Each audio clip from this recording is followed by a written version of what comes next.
All right, Jesse on Fire, welcome back to the channel. So breaking news, Dan Hooker is in to fight Islam Makachev at UFC 267, and I have a lot to say about that because he is coming off a fight from, what was it, September 25th? He just fought. He just fought against Nasrat, I'm not even going to try to pronounce that guy's last name, but, you know, GSP's guy, Nasrat. And he fought an incredibly well-structured fight. And I said that when I was doing the live stream. I'm not sure if I said it on the channel afterwards, but just so I can reiterate here. I thought Dan Hooker's performance in that fight against Nasrat was incredible. Not just because of the fact that he won, but it's how he won, and it's the adversity he was facing specifically. Like, if you think about what Dan Hooker was dealing with right then, he had come off a devastating, especially after we saw that footage of him after the Dustin Poirier fight, but like a soul-crushing defeat against Dustin Poirier, where he was fighting for a title shot, the biggest fight of his life, and to get that close and losing a split decision is utterly soul-crushing. He's in the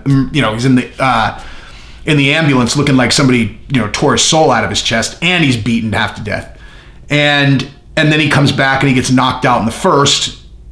I mean, obviously he's fighting an incredible fighter in Michael Chandler, but having never gotten starched like that, he's going into this last fight, not against an opponent that's at the caliber of Michael Chandler or Dustin Poirier, but he is in an absolute must-win situation. Like, the fact that Nasrat is not quite there makes the pressure even higher. Dan has to win that fight. He absolutely has to win that fight. If he loses that fight, he is in a real bad spot from a career perspective. It's amazing how fast that can happen, man. February 2020, he's coming off of 3 straight victories, an incredible win over Paul Felder, and he's going to go fight Dustin Poirier to get in line for a title shot. That's, June of 2020. And then you fast forward to January 2021, and he's on a 2-fight skid. And going into this fight in September last week, I mean, that's the pressure he was under. And he performed. Not only did he win, but he performed so well, where he clearly had an excellent game plan. He fought like a person who knew he needed to win, and he did that. So what I mean is, sometimes when guys know they need to win, they'll fight really conservative. And I actually think that he did fight conservative, but he fought smart conservative, where he made it a great fight. He put it on him. He tied him up and took him down when he had to. A really, really incredible veteran fight. But now he's fighting Islam Makachev, and that is, that's a beast of a fight. It's obviously interesting because, like from a stature perspective, I mean, Islam Makachev is much more similar to Michael Chandler than he is to Dan Hooker. But I don't think that he has the same explosive knockout threat that Michael Chandler did. But at the same time, I mean, obviously, if Islam Makachev gets his arms, clasped behind your back, it's not just like a guy where you need to worry about him getting a good, grappling position on you because he might be able to get you to the ground. It's one of those things where, like, those guys, these Dagestan guys, are so dominant that it's like just a thing like that you're defending, underhook, like the most basic stuff. And if you lose one of those battles, like one thing, I lost an underhook. Oh my God, he clasped his hands behind my back. It's not just a matter of I'm going to get taken down. It's like I'm fucked. You know what I mean? It's not, because with a lot of guys, you can lose a position like that. They'll take you down and you can recover. It's one of those things where they're that good where the likelihood of them giving you room to recover is incredibly, incredibly small. So the margin of error in the grappling is very, very low. And so, look, him taking this fight right now is just granite balls. Just balls of granite. He just fought. And he's going up against a guy that everyone knows the UFC is grooming to be a champion. So if he can win, he's right back in the mix. But it's a very tough fight. Extraordinarily tough fight. And so, congratulations to him for getting the fight. And, you just nothing but respect to the guy. I think if he keeps it on the feet, he's got a good chance of winning.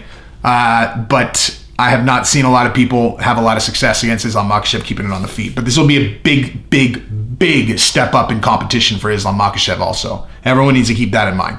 Like, Islam's run through everybody. He hasn't fought anyone even in the stratosphere of how good Dan Hooker is. So we'll see. We shall see. A couple other things. So I was going to do a whole separate video on it, and I might still do it. I was going to do a whole separate video about the Triple C and Volkanovski thing, but I will, you know what, I'm going I'm going to do another video about that. One thing I was going to say, though, also, for people who watch my channel very consistently, I did that Jon Jones video yesterday talking about, the post that he made and why it bothered me so much. And I realized after doing a 25-minute video and just vomiting my thoughts on it that entire time, I realized the thing that bothered me the most about it, I actually didn't do a good job explaining. And it doesn't change the nature of the video or anything. But when I was talking about it to someone else, like last night, I was talking about the video, I realized the thing that aside from him not taking responsibility, but the thing that really set me off was the quote where he said, "I'm going to turn this into the greatest thing to ever happen to me." That's what it was. Like, that's the one that I saw and my eyes just split. I was like, you're going to turn that into the greatest thing to ever happen to you?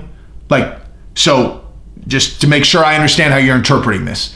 This is an incident where your children saw their mom get hurt by you, burned into their brain forever. And let's say hypothetically that you don't ever drink ever again and you win the heavyweight championship. In your mind, there's a way that you can manufacture that being the greatest thing to ever happen to you. I mean, even if your life is perfect from now on, you do all the best things, whatever. There's no scenario where your daughters seeing their dad hurt their mom is the greatest thing to ever happen to you. I don't know. Anyway, but I just gonna say that. But another point of clarity on another video.